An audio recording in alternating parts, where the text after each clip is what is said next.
ऊंचा बोलो, आवाज लाउडली बोलो भाई, आवाज नहीं आ रही। मुश्ताक अहमद। वालिद का नाम क्या है?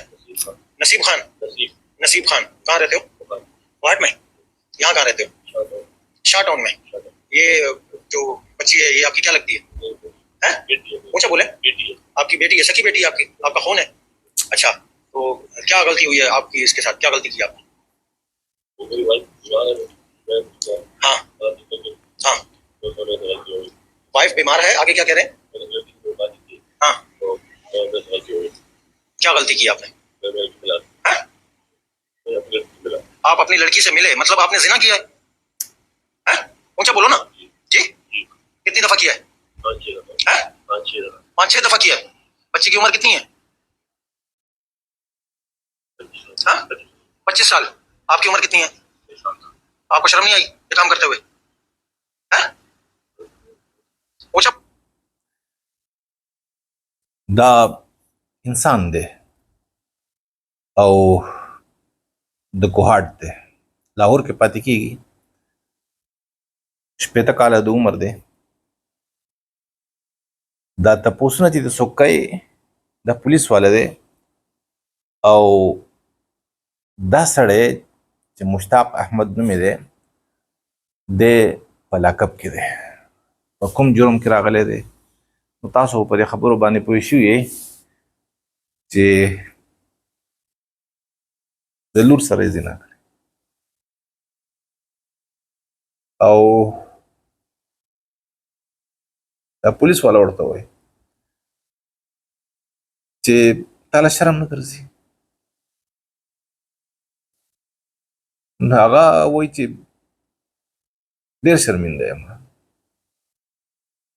اوس ښه ښکلې ږیره ده او ښه پښتون هم دی، مسلمان هم دی، خو د ده نه ولې د لور سره یو پیره زنا ونه شو؟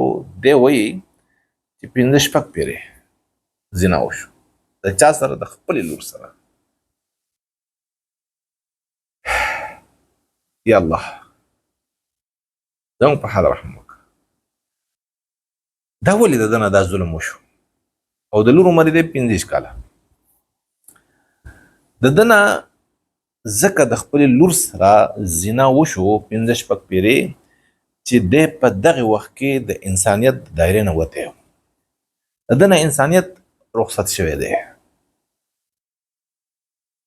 او دی تش درنده دی، تش سور دی. انسانیت ته ولې رخصت شوی دی؟ ولې اوچت شوی دی؟ ځکه چې د الله سره یې تعلق نشته. نو د الله سره چې د چا هم تعلق وي، الله بیا د هغه سره خصوصي مینه کوي او د هغې خصوصي مینې په برکت الله تعالی دغه خپل مین، دغه خپل تعلقدار د ګناهونو نه بچ ساتي، د ظلم نه بچ ساتي. لکه څرنګې چې یو مور خپل واړه واړه بچي هغه د اور نه، د چړې نه او د خطرناکو څیزونو نه او د خطرناکو ځایونو نه بچ ساتي. ولې؟ ځکه چې د هغې بچي هغې بیا خوږیږي. نو دغه رنګې الله تعالی خپل تعلقدار، خپل مین دا د ګناهونو نه بچ ساتي او د ګناهونو نه دا بچ ساتل دغه د الله مینه ده. ومن تق السیئات یومئذ فقد رحمته. دا چې د کلي نه خپل بنده د ګناه نه بچ کو، بس تا ورسره مینه شروع کړه. ځکه زه ګوره زما دا څو کاله وشو چې زما سفر د مینې دی.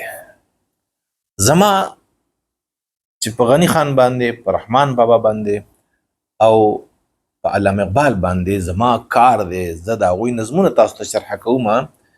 دا ځکه چې دا حضرات چې دا په الله مینو، د دې تعلق د الله د ذات سره و.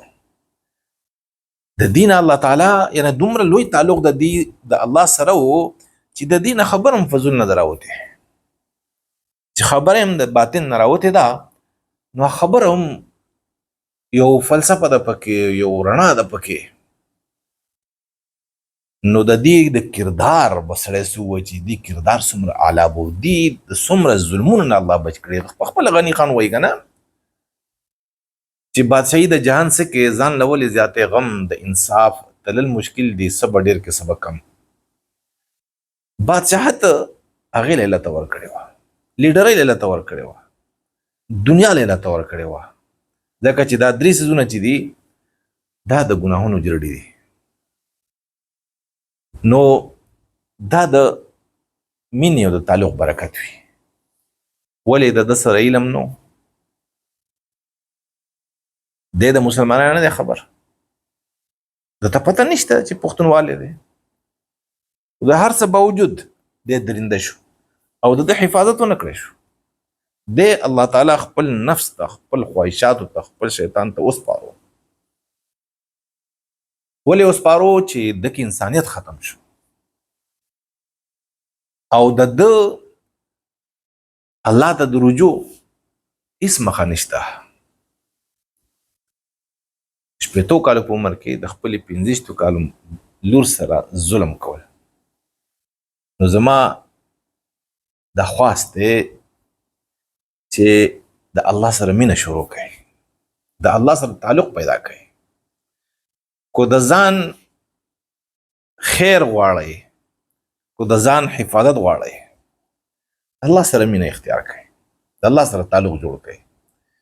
زه خپله په ځان باندې چې غور وکړم د کومو خطرناکو مرحلو نه زه تیر شوی، خو چې کله ماته الله د الله تعلق نصیب کو نو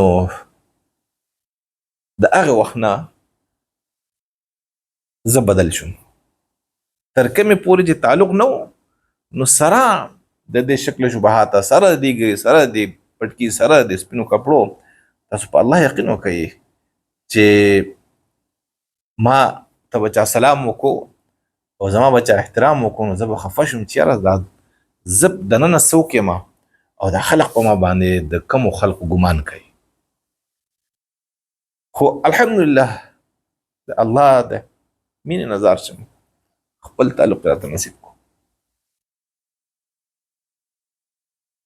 او هغه تعلق په ما کې انسانیت راوستو او انسان سی خو انسان یې انسان بیا د زناورو کارونه نه کوي چې انسان شي. الله مې دې حفاظت وکړي. نور الله دې تعلق نور سیوا کړي زما د الله سره. نو کله چې انسان شي او د انسانیت په عروج روان شي نو بیا لازم ده چې دنه بیا د زناورو او د درندګانو د سورو د دې کارونه نه کیږي. اوس د الله سره تعلق او د الله سره مینا دا به څنګه حاصلو؟ نو د دې لپاره د یوې لکه مینا چې دا یا تعلق چې ده دا په مدرسو کې نشي ښودل، دا په تبلیغ کې نشي ښودل کېده، دا په مورچو کې نشي ښودل کېده، دا په خانقاګانو کې نشي ښودل کېده. رحمان بابا وایي کنه چې عشق سهس علم نه دی چې حاصل شي د مکتبه، مکتب حال د مذهب وایي عشق سوا دی د مذهبه. مینه د الله سره او تعلق د الله سره دا داسې علم نه دی چې انسان په یو مکتب کې، په سکول کې، په مدرسه کې، په خانقاه کې، په مورچه کې، په مرکز کې په دې کې زده کړي. د مور نه زده کړي، د پلار نه زده کړي، د استاد نه زده کړي. نه داسې نه ده. ځکه چې مدرسې مکتبونه دا خو تا ته مذهب زده کوي او عشق دا د مذهب نه هم اعلی دی، اوچت دی، لوی دی. نو چې د چا د الله سره تعلق وي لکه انسانیت چې دی، انسانیت په کم قدر او څنګه به په انسان کې راځي او درندګي ولې راشي. نو تاسو ته ما وی چې د الله سره تعلق نه وي انسان درنده وي او چې کله د الله سره تعلق پیدا شي درندګي لاړ شي، انسانیت شروع شي. لکه غنی خان چې وایي کنه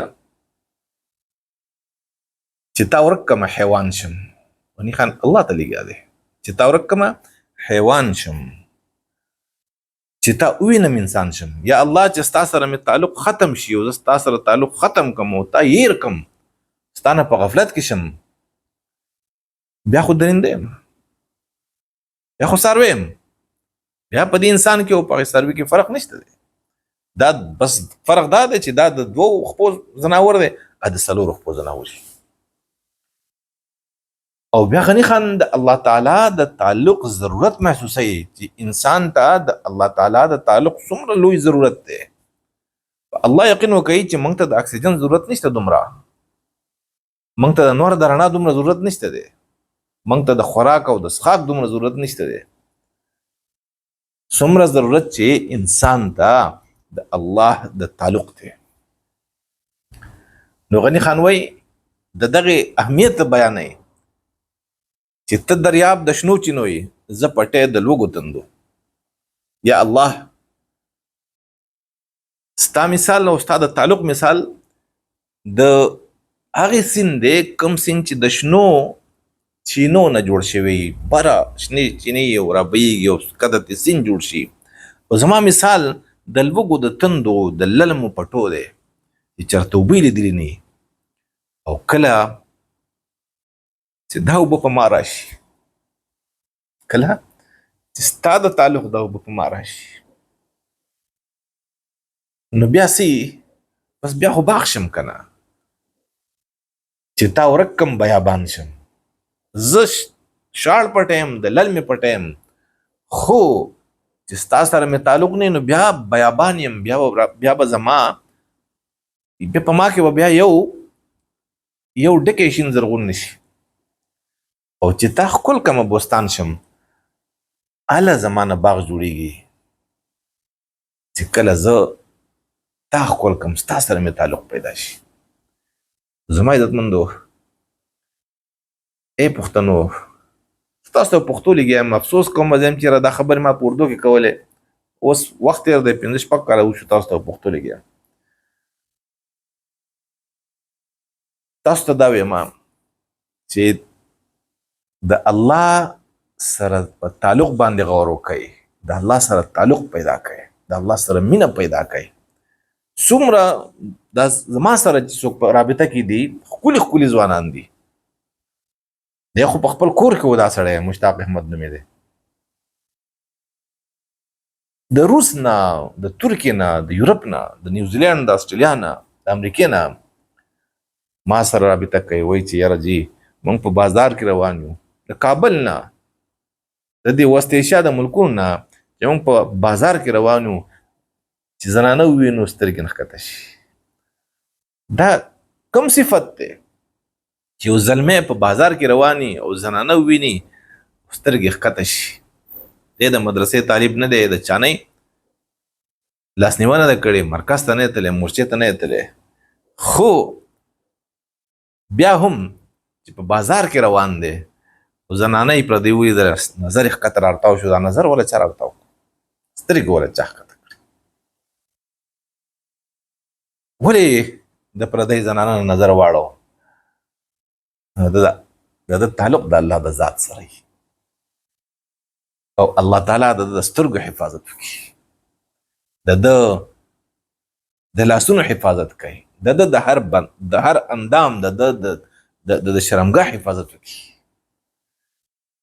موږ انسانان یو ځان نشو بچ کولی، موږ بېوسه یو، دا به زه ومنم، موږ بېوسه یو. دا نه چې زه ښه سړی یم او دا چې د لور سره د زنا په کیس کې جیل ته تللی دی دا بد سړی دی، نه، زما په شان انسان دی، زم د ده په شان انسان یم.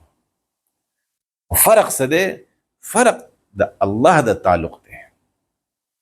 چې تعلق نه وي د الله سره داسې درنده ته جوړ شي، او چې د الله سره تعلق وي نو درنده انسان شي، زما په شان درنده، زما په شان او د ده په شان یو حیوان، یو څاروی، هغه انسان شي.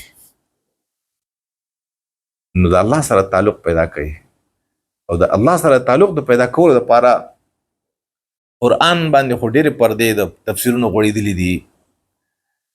د قرآن یاره الفاظ ډېر اوچت دي، موږ پرې نه پوهېږو، تاسو پرې پوه نه شئ. غني خان واورئ، که نه پوهېږئ زما شرحه پرې ګورئ، رحمان بابا واورئ، علامه اقبال صاحب اوري